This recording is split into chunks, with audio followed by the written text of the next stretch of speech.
የካናዳ ሚኒስትር ከአሜሪካው ተወካይ ጋር ሊመክሩ ነው ስለመባሉ፣ የደን ቃጠሎ በመጨመሩ ምክንያት የካናዳ ምርቶች ተፈላጊ ሆነዋል ስለመባሉ፣ የኦንታሪዮ መንግስት ለመኖሪያ ቤት ግንባታ በጀት ይፋ ስለማድረጉ፣ አሜሪካ በኢራን ላይ የኒውክሌር ጦር መሳሪያ መጠቀም ጉዳይ ላይ ውይይት እያደረገች ስለመሆኑ፣ በሴኡታ በመቶዎች የሚቆጠሩ ፍልሰተኞች በቁጥጥር ስር ስለመዋላቸው፣ በኮንጎ ደሞዝ ያልተከፈላቸው የጤና ባለሙያዎች አድማ ስለመምታታቸው፣ የሀገራዊ ምክክር የክልል ልዩ ኃይል እንዲፈርስ ወስኗል ስለመባሉ፣ የፖለቲካ እስረኞች ከማይካድራ ጭፍጨፋ ፍርደኞች ጋር በይቅርታ እንዲፈቱ ሐሳብ ስለመቅረቡ፣ አርሚ 7ን ለመተካት ሌላ ወታደራዊ ኃይል እየተደራጀ ስለመሆኑ። ሰላም ጤና ይስጥልን። ከብርሃን ቲቪ የሰዓቱን ዜናዎች አሁን እንነግራችኋለን። የብርሃን ቲቪ የየዕለቱ ዜናና ዝግጅቶች በፍጥነት እንዲደርሷችሁ ገጻችንን ሰብስክራይብ፣ ላይክ፣ ሼር፣ ኮሜንት እንድታደርጉ እንዲሁም የማንቂያ ደውሉ እንድታበሩ በአክብሮት እንጋብዛለን። አሁን ወደ ዜናዎቹ እናልፋለን። የካናዳ የደህንነት ሚኒስትር ከአሜሪካዊ የንግድ ተወካይ ጋር ሊመክሩ መሆኑ ተነግሯል። የካናዳ የደህንነት ሚኒስትሩ ዶሚኒክ ለብላን ከአሜሪካዊ የንግድ ተወካይ ጋር በቀረጥና በሁለቱ ሀገራት የንግድ ግንኙነት ዙሪያ ለመምከር ውይይት እንደሚያደርጉ ሲቲቪ ኒውስ ዘግቧል። ስብሰባው የሚካሄደው ፕሬዚዳንት ዶናልድ ትራምፕ በካናዳ ምርቶች ላይ የጣሉት የቀረጥ ጭማሪ በሁለቱ ሀገራት መካከል ከፍተኛ የኢኮኖሚ ውጥረት በፈጠረበት ወቅት ላይ እንደሆነም በዘገባው ተመላክቷል። በሁለቱ መሪዎች ውይይት ወቅት የካናዳ የቀረጥ ውሳኔ በሁለቱ ሀገራት የንግድ ማህበረሰብና አቅርቦት ሰንሰለት ላይ ያደረሰ ያለውን ተጽዕኖ በማውሳት መፍትሄ ለማፈላለግ እንደሚሞክሩም ተመልክቷል። የደን ቃጠሎ በመጨመሩ ምክንያት የካናዳ አየር የእሳት ማጥፊያ አውሮፕላኖች ፍላጎት መጨመሩ ተሰምቷል። በአውሮፓ አህጉር የተከሰተው የደን ቃጠሎ በከፍተኛ ሁኔታ በመጨመሩ ምክንያት ዲ ሃቪላንድ የተሰኘው የካናዳ ኩባንያ የሚያመርታቸው ካናዲየር የውሃ ጣይ አውሮፕላኖች ፍላጎት በእጅጉ መጨመሩን ሲቢሲ ኒውስ ዘግቧል። እንደ ዘገባው ከሆነ የአውሮፓ ሀገራት የምድር እሳት ማጥፊያ ኃይሎቻቸውን ለማጠናከር አዳዲስ አውሮፕላኖችን ለማዘዝ ጥረት እያደረጉ ቢሆንም የካናዳ አምራች ኩባንያ የአውሮፕላኖቹን ምርት እንደገና ለመጀመርና ለማቅረብ የምርት መዘግየትና የቴክኒክ ፈተናዎች ገጥመውታል። ይህ የአውሮፕላኖች እጥረት የአውሮፓ ሀገራት የበጋ ወቅት የደን ቃጠሎና በወቅቱ በብቃት ለመከላከል የሚያደርጉትን ጥረት አስቸጋሪ እንዳደረገው ተነግሯል። ኦንታሪዮ ለመኖሪያ ቤት ግንባታ የሚሆን የመሰረተ ልማት በጀት ይፋ ማድረጓ ተሰምቷል። የካናዳ ኦንታሪዮ ፌዴራል መንግስትና የኦንታሪዮ ግዛት አዳዲስ የመኖሪያ ቤቶችን ግንባታ ለማፋጠን የሚያስችል $1 ቢሊዮን የመሰረተ ልማት በጀት በጋራ መመደባቸውን ሲቲቪ ኒውስ ዘግቧል። ይህ በጀት በተለይም ለመኖሪያ ቤት ግንባታዎች አስፈላጊ የሆኑትን የውሃ፣ የፍሳሽና የትራንስፖርት መሰረተ ልማቶችን ለማስፋፋት እንደሚውል ያመለከተው ዘገባው በግዛቲቱ የሚታየውን የቤት አቅርቦት እጥረት ለመቅረፍ እንዳለ ተነግሯል። መሰረተ ልማቶችን ቀድሞ መገንባት አበዳሪዎችንና ኮንትራክተሮችን የሚያበረታታ በመሆኑ ለዜጎች ተመጣጣኝ የመኖሪያ ቤትን በበቂ ሁኔታ ለማቅረብ ያስችላል ተብሏል። አሜሪካ በኢራን ላይ የኒውክሌር ጦር መሳሪያ መጠቀም ጉዳይ ላይ ውይይት እያደረገች መሆኑ ተገልጿል። የቀድሞ የአሜሪካ ሕዝብ ተወካዮች ምክር ቤት አባል ቱልሲ ጋባርድ የአሜሪካ መንግስት በኢራን ላይ ሊሰነዝር ስለሚችለው የኒውክሌር ጥቃት በከፍተኛ የባለስልጣናት ደረጃ ውይይት እያደረገ መሆኑን መግለጻቸውን አናዶሉ ዘግበዋል። ጋባርድ እንደገለጹት በዋሽንግቶን የሚገኙ ከፍተኛ የፖለቲካና የደህንነት አመራሮች በኢራን የኒውክሌር ፕሮግራምና ቀጠናዊ ተጽዕኖ ዙሪያ በሚያደርጉት ስትራቴጂካዊ ስብሰባ ላይ የኒውክሌር ጦር መሳሪያን እንደ አማራጭ የመጠቀም ጉዳይ ትኩረት አግኝቷል። ይህ ስጋት አሜሪካና እስራኤል ከኢራን ጋር ባላቸው ከፍተኛ የጂኦፖለቲካዊ ውጥረት ወቅት የተሰማ እንደሆነ ያመለከተው ዘገባው ሁኔታው በቀጠናውና በዓለም አቀፍ ደረጃ ከፍተኛ የደህንነት ስጋትና ስሜት መፍጠሩን አመልክቷል። በሴኡታ አቅራቢያ መቶዎች የሚቆጠሩ ፍልሰተኞች በቁጥጥር ስር መዋላቸው ተሰምቷል። የሞሮኮ የደህንነት ኃይሎች በስፔኗ ግዛት ሴኡታ አቅራቢያ በሚገኘው ድንበር በኩል በህገወጥ መንገድ ለመሻገር የሞከሩ በመቶዎች የሚቆጠሩ ፍልሰተኞችን በቁጥጥር ስር እንደዋሉ አፍሪካ ኒውስ ዘግቧል። እንደ ዘገባው ከሆነ ፍልሰተኞቹ በማህበራዊ ሚዲያ በተሰራጨ ጥሪ ተበረታተው ወደ ስፔን ግዛት ለመግባት የሞከሩ ሲሆን የሞሮኮ የድንበር ጥበቃዎች አጥሩን ከመጣሳቸው በፊት በጥብቅ ፍተሻና ቁጥጥር ሊያቆሟቸው ችለዋል ብሏል። ሞሮኮ እንደ ስፔን በሴኡታ ድንበር አቅራቢያ ህገወጥ የሰዎች ዝውውርን ለመግታትና የድንበር ደህንነትን ለማስጠበቅ የጋራ ደህንነት ቁጥጥራቸውን እንዳጠናከረች ተጠቅሷል።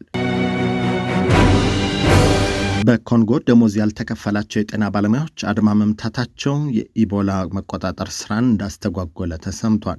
በኮንጎ ዴሞክራቲክ ሪፐብሊክ ደሞዝ ያልተከፈላቸው የጤና ባለሙያዎች የስራ ማቆም አድማ በማድረጋቸው ምክንያት የኢቦላ ወረርሽኝ የተጠረጠረባቸውን ሰዎች የመከታተልና የመቆጣጠር ስራን እንዳስተጓጎለው አፍሪካ ኒውስ አስነብቧል። የኢቦላ ወረርሽኝን ለመግታት በግንባር ቀደምትነት የሚሰሩት እነዚህ ባለሙያዎች ላለፉት ወራት ያልተከፈላቸውን አበልና ደሞዝ በመጠየቅ ስራ ባቆሙበት ወቅት በሽታው ከያዛቸው ሰዎች ጋር ንክኪ ያላቸውን ግለሰቦች የመለየትና የመከታተል ሂደት በእጅጉ ተዳክመዋል ተብሏል።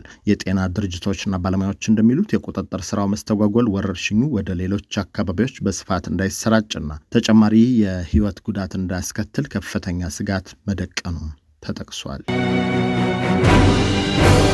አገራዊ ምክክር መድረክ የክልል ልዩ ኃይል እንዲፈርስና አዳዲስ ተቋማት እንዲቋቋሙ ሀሳብ ማቅረቡ ተሰምቷል። በአገራዊ ምክክር ኮሚሽን የተቋማት ግንባታ የህግ የበላይነትና ሰብአዊ መብቶች በተሰኘው አጀንዳ ላይ የተመካከረው የስራ ቡድን የክልል ልዩ ኃይሎች ሙሉ በሙሉ እንዲፈርሱና 2 አዳዲስ ተቋማት እንዲቋቋሙ የሚሉ ምክረ ሀሳቦችን ማሳለፉ ተገልጿል። አጠናቃሪዎች ነገሩኝ ብሎ ቲክቫ ኢትዮጵያ እንዳስነበበው ዘገባ በአንዳንድ ክልሎች አሁንም ያልፈረሱ የልዩ ኃይል አደረጃጀቶች የፌዴራሉ መንግስት አቅም እየተገዳደሩ በመሆኑ መፍረስ አለባቸው በሚለው ነጥብ ላይ አብዛኛው ተመካካሪ ተሰምቷል። በተጨማሪም በህገ መንግስቱ 13 ነጥቦች ላይ ማሻሻያ እንዲደረግ ተጠሪነታቸው ለፌዴሬሽን ምክር ቤት የሆኑ የህገ መንግስት ትርጉምና የህብረ ብሔራዊነት አንድነት ኮሚሽን የተባሉ አዳዲስ ተቋማት እንዲቋቋሙ ምክረ ሀሳብ መቅረቡ ተጠቅሷል። ይህ በእንዲህ እንዳለ አገራዊ ምክክርን በማስመልከት ቀደም ሲል በተናጠል መግለጫ ያወጡት እናት ፓርቲና የአማራ ብሔራዊ ንቅናቄ አብን በምክክር ሂደቱ ላይ እየታዩ ያሉ ችግሮች እንዲታረሙ አሳስበዋል። በተለይም በአዲስ አበባ የራስ አስተዳደርና ባለቤትነት መብት ላይ የነዋሪዎች ድምፅ ሳይወከል መታለፉንና የመንግስት አመራሮች በፓርላማ የሚመረጥ ፕሬዝዳንት ይሁን የሚል አማራጭ ማቅረባቸውን ተቃውመዋል። አገላይ አሰራሮች የማይታረሙ ከሆነ ለምክክር ሂደቱ እውቅና እንደማይሰጡም ፓርቲዎቹ አስታውቀዋል። የፖለቲካ እስረኞችን ከማይካድራ ጭፍጨፋ ፍርደኞች ጋር በይቅርታ ለመፍታት የቀረበው ሰነድ ተቃውሞ ማስነሳቱ ተሰምቷል። በአማራ ክልል ከነበረው ግጭት ጋር በተያያዘ የታሰሩ በርካታ የፖለቲካ እስረኞች መንግስት ያቀረበላቸውን የይቅርታ ሰነድ አንፈርምም በማለት ጠንካራ ተቃውሞ ማቅረባቸው ይታወሳል። እስረኞቹ ተቃውሞውን ያቀረቡት ከ6 ዓመታት በፊት በማይካድራ ከተፈጸመው የጅምላ ጭፍጨፋ ጋር በተያያዘ በሰብአዊ ፍጡር ላይ በሚፈጸም ወንጀል ከተፈረደባቸው አካላት ጋር በአንድ ላይ ተመልክተው በይቅርታ ለመፈታት መታቀዳን በመቃወም ነው። እንደ መረጃው ከሆነ መንግስት በዚህ አዲስ ዓመት ከ1300 በላይ ሰዎችን በይቅርታ ለማስፈታት አቅዶ ደብዳቤ እያስፈረመ ቢሆንም አቶ ዮሐንስ ቧያለውና መስከረም አበራን ጨምሮ 30 የሚሆኑ ታዋቂ የፖለቲካ እስረኞች የቀረበውን የይቅርታ ሰነድ አንፈርምም በማለት አቋም ይዘዋል መባሉን ያስነበበው መሰረት ሚዲያ ነው።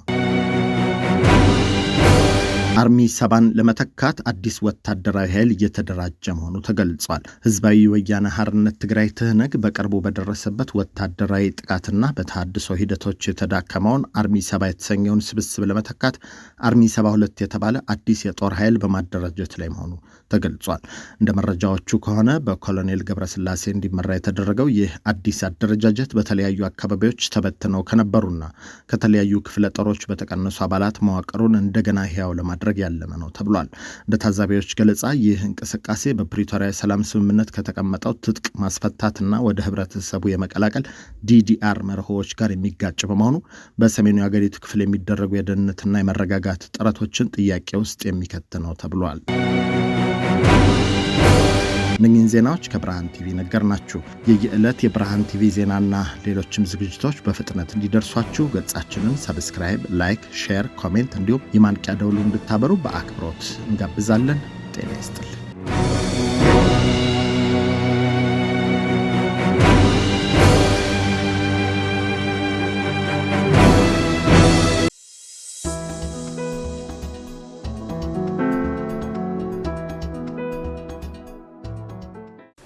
Are you a young person trying to figure out your next move? Or a young parent who needs real support, not just advice? We have built something for you. A community, a network, a place where you belong. And mentors who looks like you. Who have been where you are and want to help you get where you are going. Are you ready to take your first step? Go to sankofamentorship.org right now. Hit the Get Involved button and you can become a mentee, become a mentor, or involve as a volunteer. And let's build your future together. See you inside!